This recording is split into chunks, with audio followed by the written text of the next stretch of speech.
Masechet Nazir, Daf Lamed Vav, on va commencer par les 3 dernières lignes de Lamed He Amud Bet. Amar Rabbi Abahu, Amar Rabbi Yohanan.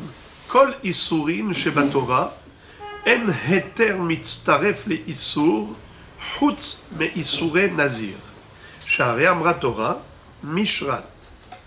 Pour comprendre le sujet de Heter Mitztaref Le Isur, on va d'abord rappeler la règle générale. En général, pour qu'une personne soit sanctionnable après une infraction, par exemple, quelqu'un qui a mangé du porc, alors s'il a mangé un kazaït, tel que le volume d'une olive, 27 grammes, aujourd'hui on a mesuré, pesé, on a vu que ça correspond à 27 grammes, le volume d'une olive. Eh bien, imaginons que la personne ait mangé 27 grammes de porc. Qu'est-ce qu'elle mérite? Une sanction de 39 coups, la flagellation, la malcoute. Évidemment, plus de nos jours, mais à l'époque du Sanhedrin, si la personne avait fait ça sciemment, après avertissement, et les 2 témoins qui l'avaient vu, l'avaient mis en garde, et ainsi de suite, et cette personne, eh ben, volontairement elle a transgressé, dans ce cas-là, elle était passible de cette malcoute, de cette sanction de malcoute. Mais si elle a mangé le même aliment interdit, mais dans un volume inférieur à kazaït, alors certes, elle a commis une infraction, mais elle n'est pas sanctionnable, cette personne, par le Beddin Shel Mata. Le Beddin terrestre ne peut pas sanctionner cet homme. Maintenant, quel est le din? Imaginons par exemple que cette personne a mélangé un demi-kazaït de porc avec un demi-kazaït d'avocat, par exemple, ou de tomates, de carottes. Et elle a fait un mélange. Donc, il y a la moitié du kazaït qui était permis et moitié du kazaït qui est interdit. Et elle a tout mangé en même temps. Est-ce que cette personne est sanctionnable? Réponse, non. Pourquoi?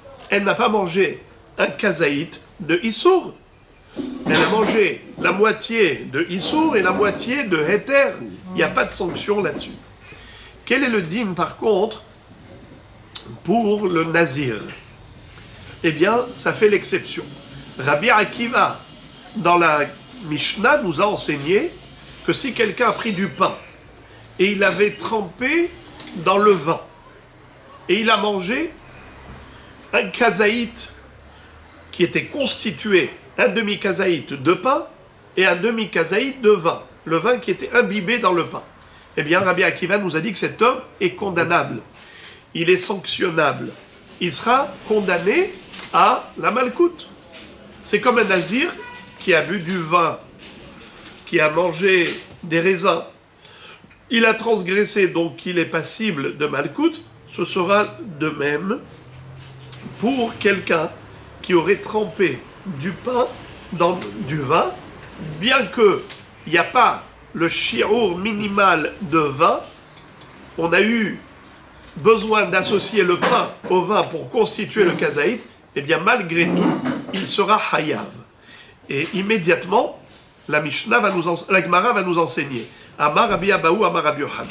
Rabbi Abahu nous enseigne au nom de Rabbi Yohanan. Kol isurin shebatora en heter mitztaref le isur. Par rapport à tous les interdits de la Torah, tous les aliments que la Torah nous interdit de consommer, et si jamais on a consommé, eh bien il y a une sanction. Cette sanction ne peut pas arriver si on a dû associer un demi-shi'ur de heter et un demi-shi'ur de isur. Il faut qu'il y ait tout le shi'ur de isur. Mais Issour et Nazir, à l'exception des aliments qui sont interdits au Nazir, c'est-à-dire tout le produit de la vigne. Shehare Amra Torah Mishrat. La Torah, je vais vous lire le pasouk pour que vous compreniez. Le pasouk, c'est dans Parashat Nasso. Il est écrit ainsi. Je vais lire et traduire. Miyain veshechar yazir. Le Nazir n'a pas le droit de boire ni yaïn, c'est-à-dire du nouveau vin, et ni shechar, du vieux vin. Chometz yaïn ve chometz shechar. Que ce soit du vinaigre de vieux vin ou de vin nouveau, interdit. Lo ishte. Vechol mishrat anavim, lo ishte. Également, il n'a pas le droit de consommer, par exemple, du pain qui était trempé dans le vin de ce raisin. Va'anavim lachim ve'iveshim lo yochel. Pas le droit de manger ni des raisins frais, ni des raisins secs, et ainsi de suite. Donc de manière générale, heter lo mitztaref le'isur. Pour tous les isurim de la Torah, le permis ne s'associe pas à l'interdit pour constituer le shirour de l'interdit. À l'exception du nazir, c'est ce que nous dit Rabbi Yochanan. Kol isurim sheba Torah en heter mitztaref le'isur, chutz mi isurei nazir, sha'arei amra Torah, mishrat. La Torah nous a dit donc dans ce pasuk, mishrat. Il faut rappeler que dans la Mishnah, Rabbi Akiva était en mahloket avec Mishnah Rishona. En réalité, dans la Mishnah Rishona, il est écrit que le shirour de Revi'it Yahin, pour qu'un nazir soit passible de 39 coups quand il a bu du vin, il faut qu'il ait bu Revi'it. De toute façon, c'est le shirour classique pour tous les liquides. Mais Rabbi Akiva n'est pas d'accord là-dessus, avec la Mishnah Rishona. Lui, il dit que même avec un Revi'it, c'est-à-dire que de manière très exceptionnelle, bien que le vin soit un liquide, mais par rapport au nazir, il sera hayav comme pour un solide. C'est-à-dire que dès qu'il a bu l'équivalent d'une olive, le volume d'une olive, l'équivalent de 27 grammes, pour Rabbi Akiva, cet homme-là, ce nazir, il sera hayav de 39 coups. Donc il est en mahloket par rapport au shirour du liquide.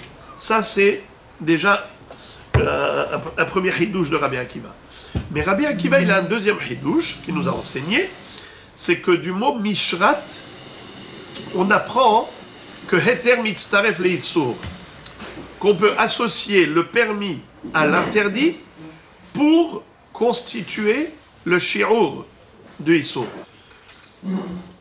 Alors Rabbi Akiva nous enseigne que si on prend 15 grammes de pain avec 15 grammes de vin, on associe le pain au vin pour considérer que le nazir était en infraction. Bien que le nazir a le droit de manger du pain, mais puisque le vin est mélangé au pain, il est imprégné, absorbé dans le pain, on considère que là, le pain complète le volume du vin. Heter mitztaref la isur. Et c'est comme s'il avait mangé 30 grammes de vin. C'est comme s'il avait bu 30 grammes de vin. Ça, c'est l'exception qui confirme la règle. Ze'ire amar, af se'or bebal taktiru. Ze'ire nous dit qu'il y a encore une autre exception dans la Torah où on retrouve cette notion de heter mitztaref la isur. Même le permis s'associe à l'interdit pour constituer le shirour du isur. De quoi il s'agit? Du seor. Il est écrit Kichol seor vechol devash lo taktiru mimenu ishel Hashem. On n'a pas le droit d'offrir sur le misbéach, de sacrifier sur l'autel, ni tout ce qui est sucré, par exemple des fruits. Ça rentre dans dvash, le miel, tout ça c'est assour. Et également seor, la levure. La levure, d'ailleurs on dit à quoi cela correspond, le miel et la levure. La levure, c'est ce qui fait lever la pâte, c'est l'orgueil. Le dvash, c'est la douceur, c'est le plaisir, c'est le désir. Ces deux éléments empêchent la personne d'évoluer dans la kedusha. L'orgueil et le désir, la recherche de plaisir. Il faut maîtriser ces deux. Kichol seor, vechol devash, lo taktiru mimenu ishel Hashem.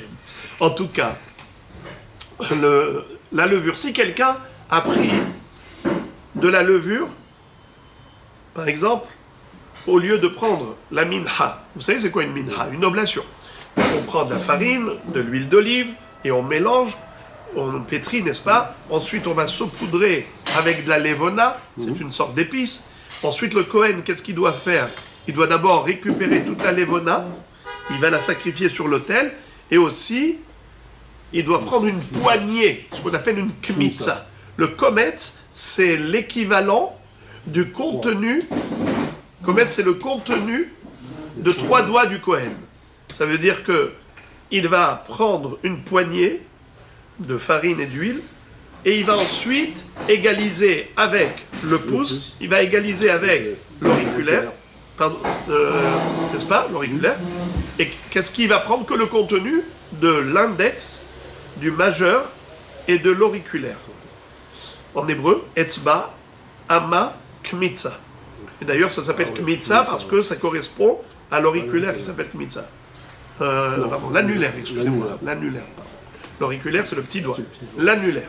Donc, kmitza, c'est l'annulaire. Maintenant, combien y a-t-il de volume à l'intérieur des 3 doigts pliés vers la paume de la main? Eh bien, il y a 2 kazaïtes. Il y a l'équivalent de 2 kazaïtes. C'est ça ce qu'il faut être maktir sur le misbéah, l'équivalent de 2 kazaïtes. C'est-à-dire une main moyenne d'un Kohen, parce qu'il y a des grands Kohanim, il y a des Kohanim qui sont chétifs menus, mais il y en a qui sont normaux. Eh bien, le moyen, c'est cela, le chiron. Maintenant, quel est le issour de la Torah? On n'a pas le droit de sacrifier Seor.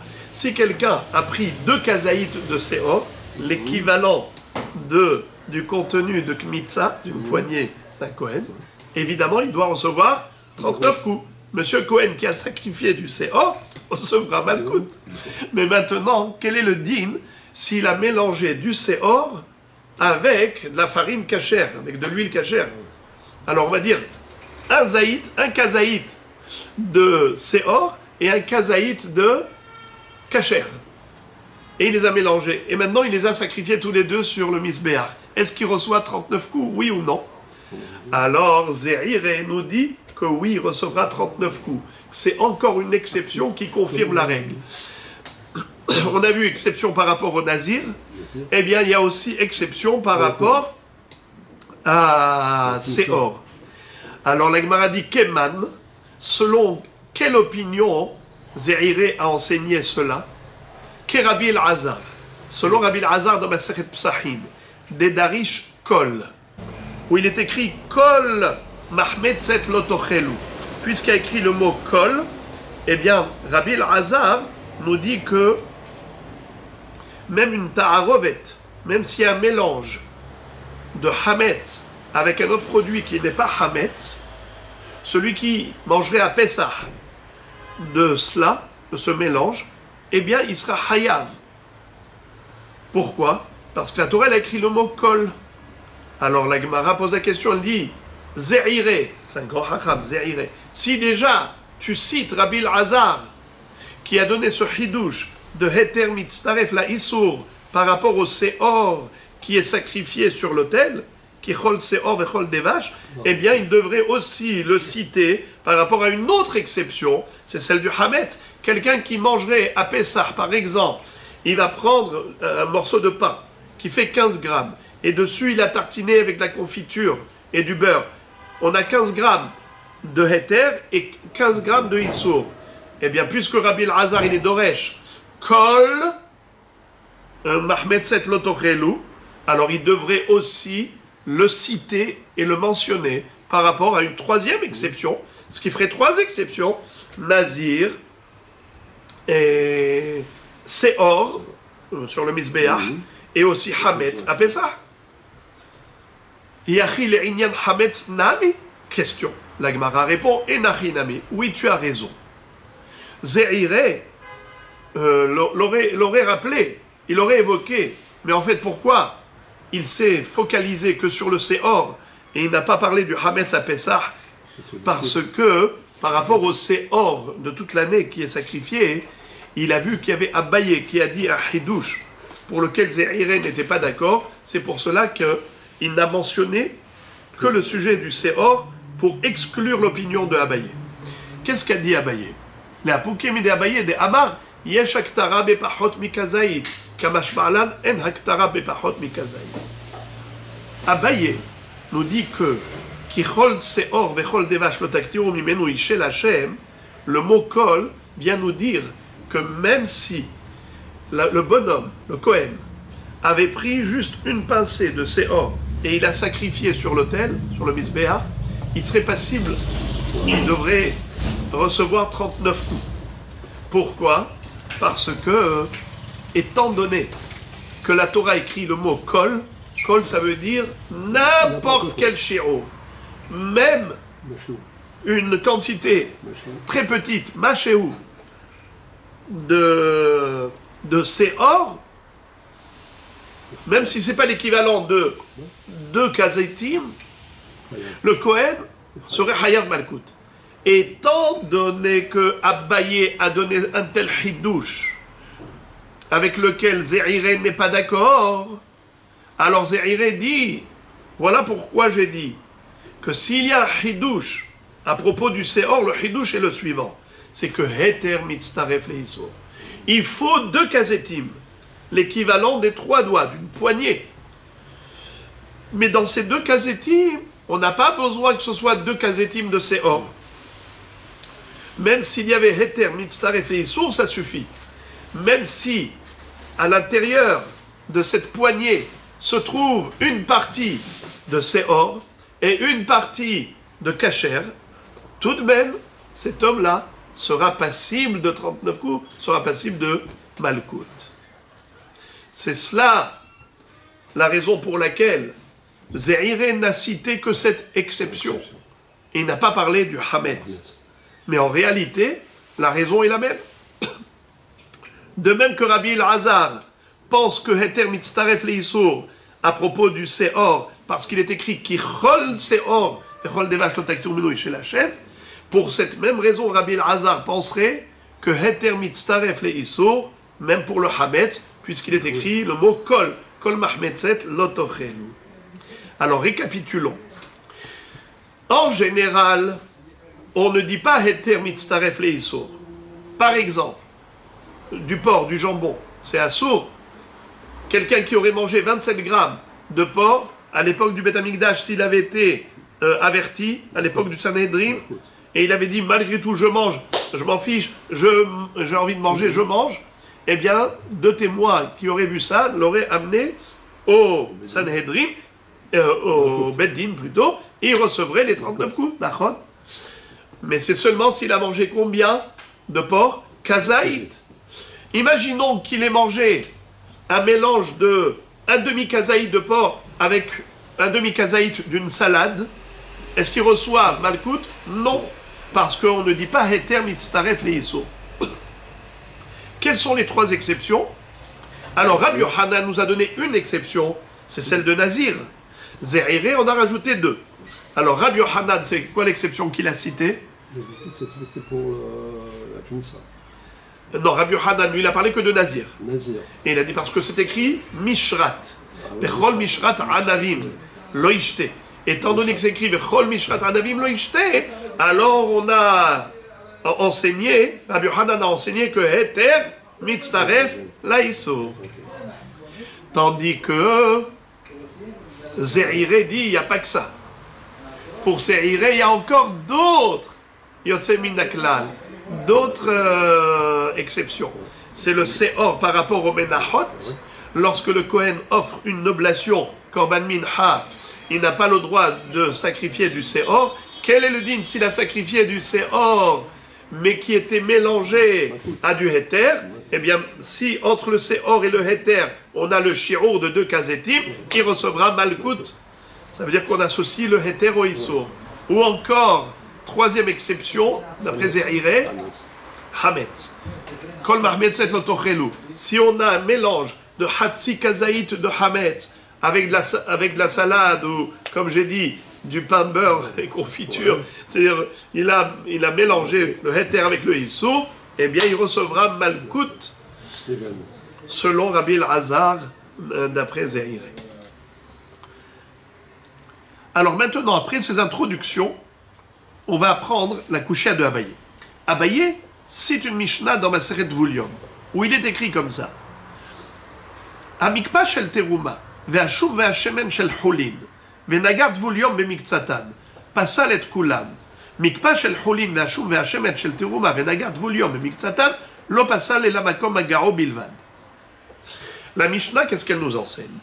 Que si par exemple, on avait une bouillie, c'est-à-dire de la semoule avec de l'eau qu'on a bien fait cuire ensemble, et ensuite on a assaisonné avec de l'huile et de l'ail.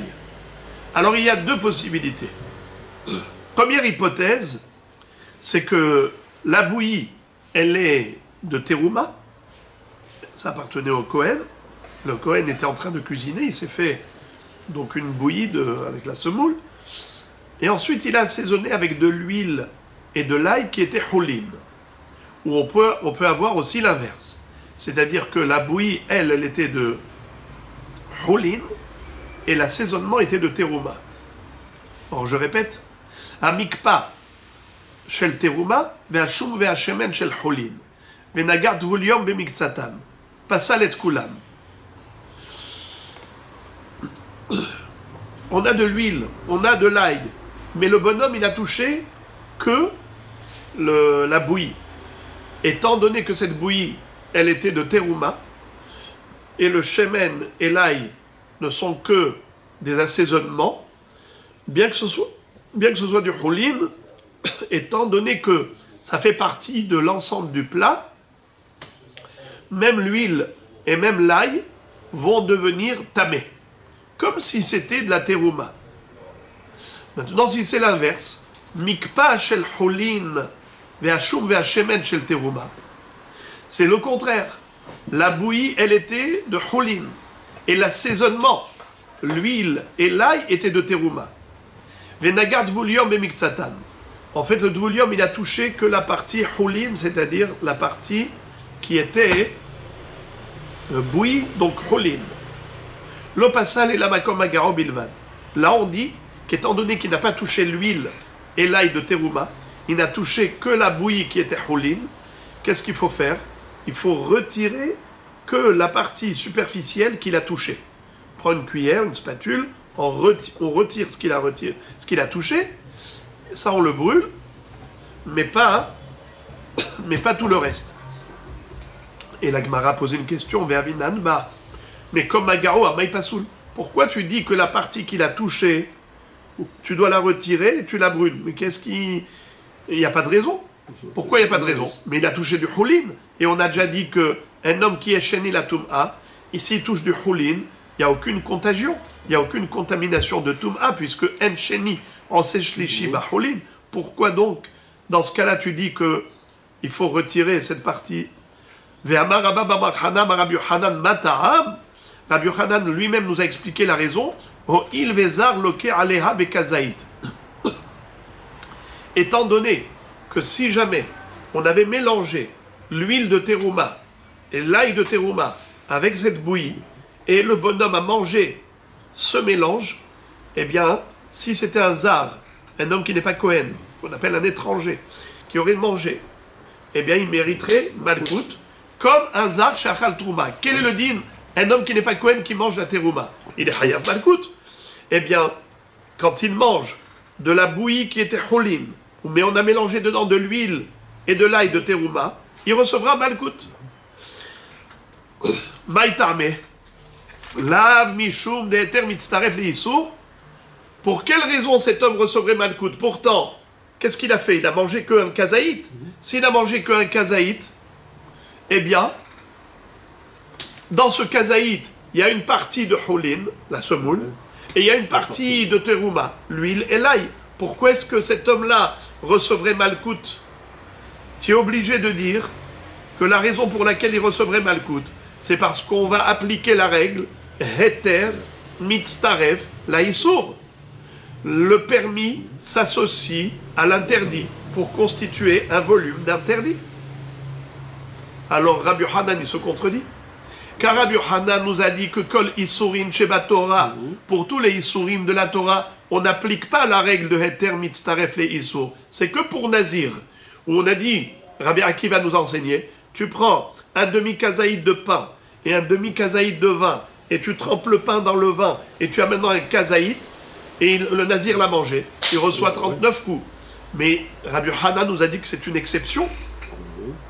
Mais en règle générale, on ne dit pas heter mitztaref les isur. Alors pourquoi Rabbi Yochanan lui-même va dire que un zar, un étranger qui n'est pas Cohen, qui aurait mangé de la mikpa, une bouillie, où il y a dedans de l'huile et de l'ail de terouma, il recevrait malkout. Mais il a mangé qu'un kazaït. Dans ce kazaït, il y a une partie de terouma, certes, l'huile et l'ail, mais il y a d'autre part la semoule. La semoule, elle est holine. S'il dit qu'il reçoit malkout, c'est que forcément il applique la règle de heter mitzaref le issour. Et pourtant là, on n'est pas dans le issour de Nazir, on est dans un issour général. Alors pourquoi tu as dit que c'est une exception? Tu as dit que Nazir c'est une exception. Mais sinon en général on ne dit pas heter mitzaref le issour. Pourtant là on a appliqué la règle de heter mitzaref le issour. La Gemara répond, Amarle, lo, maï kazaït, deika kazaït birde achilat pras. Il lui dit, Rabbi Yochanan, quand il a dit qu'il recevra malkout, on parle d'un cas où le bonhomme a mangé un kazaït de terouma, birde achilat pras. Qu'est-ce que c'est que cette histoire? Alors il faut rappeler. Qu'est-ce que c'est que kazaït birde achilat pras? En général, nous, quand on parle de kazaït birde achilat pras, c'est une histoire de durée. Combien de temps c'est le zman de manger un pras? Est-ce que c'est 4 minutes, 6 minutes, 7 minutes, 9 minutes? Bon, il y a tout un débat entre les poskim. Mais c'est quoi l'histoire déjà de pras? C'est quoi pras? Alors rappelons la base de ce sujet. Le mot pras, ça veut dire la moitié. À l'époque, ils avaient des pains classiques, c'est-à-dire tous les pains avaient la même quantité. Rachid nous dit que le pain, en général, il avait un volume qui correspond à 8 betsim, 8 œufs. Donc pras, c'est la moitié du pain. Ça fait 4 œufs. Donc pras, c'est l'équivalent de 4 œufs. Combien c'est un œuf, d'après le chiro qu'on connaît aujourd'hui? 54 grammes. 4 betsim, c'est 4 fois 54, ça fait 216 grammes. Donc pras, c'est l'équivalent d'un pain de 216 grammes. À l'intérieur de ces 216 grammes, s'il y a mélangé un kazaït, par exemple, j'ai 216 grammes moins un kazaït. 216 moins 27 grammes, ça fait 189. Alors, 189 grammes de héter. Par exemple, je vais dire de l'avocat ou des tomates, des carottes. Je prends du héter, d'accord? Je prends l'avocat parce que c'est facile à écraser. Alors, on va dire comme ça. Le bonhomme a pris 189 grammes d'avocat. Et il a pris 27 grammes de jambon. Il a coupé, il a écrasé dedans. Hachem Yatzilenu. Et il a mélangé, il a fait comme ça un mélange. Alors, il y a du porc, 27 grammes. Plus 189 grammes d'avocat, de salade. Et il a mangé le tout. Combien il a mangé? 216 grammes.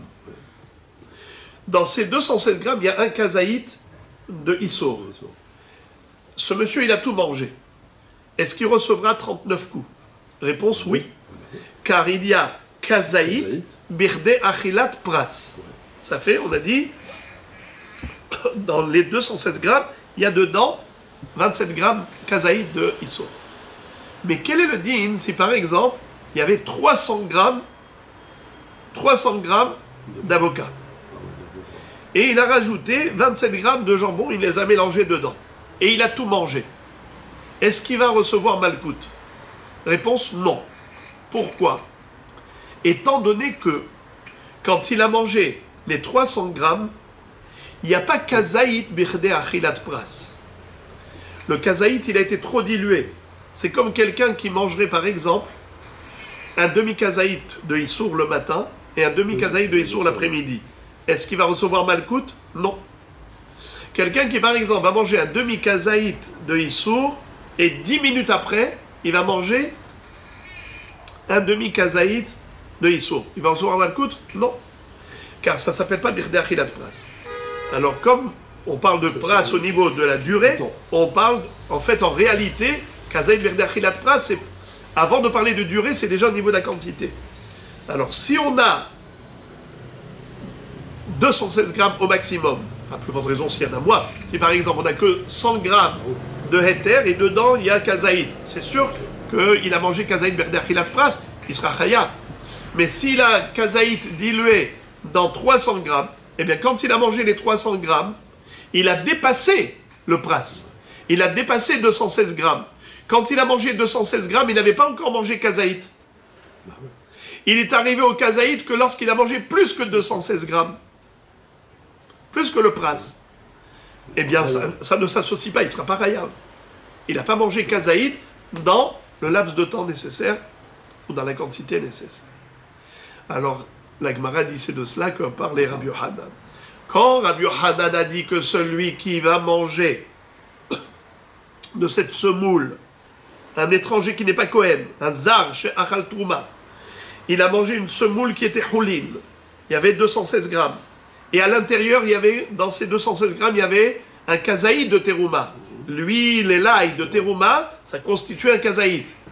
Ça s'appelle kazaïd berde achilat pras. Voilà pourquoi il va recevoir malkout. Non pas parce que heter mitztaref le issour. On ne parle pas de quelqu'un qui a mangé juste un kazaïd. Et tu dis la moitié de 27 grammes c'est de la semoule, la moitié c'est de la terouma. Et la semoule elle s'associe à la terouma pour constituer le kazaïd. Pas du tout. En heter mitztaref le issour. On parle ici de quelqu'un qui a mangé kazaïd de terouma. Mais ce kazaïd de terouma n'était pas dilué complètement parce qu'il a mangé en l'espace de kazaïd birde achilat pras. Puisqu'il a mangé 216 grammes en tout. Et donc dans ces 216 grammes, il y avait 27 grammes de terouma, d'huile et d'ail, et 189 grammes de semoule. En tout, ça fait 216 grammes. Ça s'appelle kazaïd birde achilat pras. Puisqu'il a tout mangé, il recevra malkout. Donc je répète, première ligne de Daf Lamed Vav, Amarle, lo, maï kazaïd, c'est quoi le kazaïd en question dont a parlé Rabbi Yohanan? Des cas kazaïd birde achilat pras. Ok. La Gemara s'étonne, elle dit, mais achilat pras de oraïtahi? Quoi? Kazaïd birde achilat pras. Ça rend l'homme passible d'Aïsour Torah? Amarle, il lui a dit oui, pourquoi tu t'étonnes? Il lui a dit, c'est vrai, Iachi, Amay pelige rabanan ale de Rabbi Azar bekuta habavli. Alors dans ce cas-là, pourquoi dans Masechet Psachim, les Hachamim n'étaient pas d'accord avec Rabbi Azar? Rabbi Azar a dit que Kuta Habavli, vous savez c'est quoi Kuta Habavli? C'est une crème à tartiner qui était fabriquée à l'époque d'Agmara avec un tiers de lait, un tiers de sel et un tiers de pain moisi. Et il mélangeait tout cela, bien broyé, ça faisait une crème à tartiner, qui est hametz, puisqu'il y avait dedans du pain. Il n'était pas tellement moisi à tel point où il n'était pas mangeable. Il était raoui, il a achilat kelem. Mais Kitsour, cet homme-là, il a donc du koutar qui est hametz. D'après Rabbi Azar, qui apprend du pasuk, kol mahmetzet lotochelu, que même ta'arovet hametz c'est assour, si cet homme a mangé un kazaït, eh bien, il sera hayav, d'après Rabbi Azar. Et Hachamim ont dit non. Pourquoi non? Mais si à kazaït birde achilat pras, et que cet homme il a mangé kazaït de hametz mamash, imaginons dans le koutah, il y avait, on a dit 216 grammes, pras. À l'intérieur, imaginons, il y a 27 grammes de hametz. Même si tout le reste n'est pas hametz, mais il a mangé la totalité, il y a un kazaït de hametz dedans. Ça s'appelle kazaït birde achilat pras. Surtout que dans le koutah, c'est 30%. C'est pas qu'un petit kazaït par rapport à 216 grammes. Dans 216 grammes de koutah, il y a un tiers de hametz. Alors, il y a bien kazaït birde achilat pras. Puisqu'il y a bien kazaït birde achilat pras, cet homme aurait dû être hayav malkout, pas selon d'après Rabbi El-Azar, mais même d'après Hachamim. Pourquoi est-ce que Hachamim sont en mahloket avec Rabbi El-Azar? Pourquoi ils ont dit que celui qui mangerait du Kuta Habavli, il est pas tour? Mais non, en mangeant un pras, un shiro de 216 grammes, il a forcément mangé une kazaït. Donc même Hachamim devrait être d'accord si tu me dis que kazaït birde achilat pras de oraïta. Amarle, il lui a répondu, Anach le Kuta Habavli, de leka kazaït birde achilat pras. Il lui a dit, ta question elle est belle, mais la réponse est facile. Kuta Habavli, ce n'est pas une référence. Pourquoi? Car là-bas, tu n'as pas de kazaïd birde achilat pras. Car de deux choses l'une. I de kasharif la mishraf, batla da'ate etzel kol adam.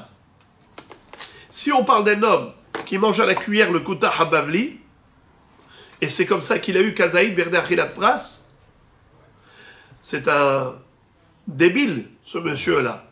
Qui est-ce qui mange comme ça, avec un tiers de sel? Il y a dedans 33% de sel, et 33% de pain moisi, et 33% de lait caillé, de lait. Alors, qui peut manger ça? On fait ça pour tartiner. Alors, s'il a mangé, en effet, un pras, 216 grammes comme ça à la cuillère, et donc tu me dis qu'il y a dedans kazaït, on ne peut pas le condamner. Pourquoi? Ça s'appelle batla d'arto et tsel kolada. Son attitude, elle est annulée par rapport au comportement général, universel. Personne ne mange comme ça. Donc ça ne s'appelle pas une consommation. Pour lui donner 39 coups, il faut une consommation normale. Ça, c'est une consommation anormale. Donc, batla d'arto et tsel kolada. On ne peut pas prendre en considération un marginal. Et mishtar kashatar. Et si tu vas me dire qu'il a mangé normalement, c'est-à-dire il a tartiné, par exemple, il a pris une matzah et il a tartiné du kuta. Donc il y a dedans hametz ou matzah. Il y a du hametz dedans. Mais il n'a pas mangé kazaïd berdachilat pras, puisqu'il n'a fait que mettre ça comme une crème à tartiner. C'est sûr qu'il n'y a pas une quantité de kazaïd berdachilat pras. Donc pourquoi tu vas lui donner 39 coups? Il n'y a pas de kazaïd berdachilat pras. C'est pour ça que Rabbi Yochanan a dit que pour la semoule, oui, il y a kazaïd berdachilat pras. Si le zar, qui n'est pas Kohen, il mange la semoule qui était houlin, et il y avait dedans de l'huile et de l'ail de terouma, on peut avoir un kazaïd berdachilat pras, parce que la semoule, c'est fait pour manger comme ça. Donc il a mangé, en mangeant de la semoule houlin, il a mangé de l'huile et de l'ail de terouma, kazaïd berdachilat pras. C'est pour cela qu'il reçoit 39 coups. Mais pas parce que heter mitztaref leisur. C'est pas qu'on associe le permis à l'interdit, c'est qu'il y a un kazaït d'interdit. Par contre, au niveau du koutar, pourquoi on n'a pas appliqué cette règle de kazaït berdachilat pras? Parce que c'est pas possible. Soit il a mangé en mettant un petit peu de crème, c'est impossible d'avoir kazaït berdachilat pras. Et si tu vas me dire qu'il a mangé à la cuillère, alors c'est un fou. C'est sûr qu'on ne peut pas considérer cette consommation atypique et marginale comme étant une consommation normale. Voilà pourquoi il ne recevra pas Malkout d'après Hachamim.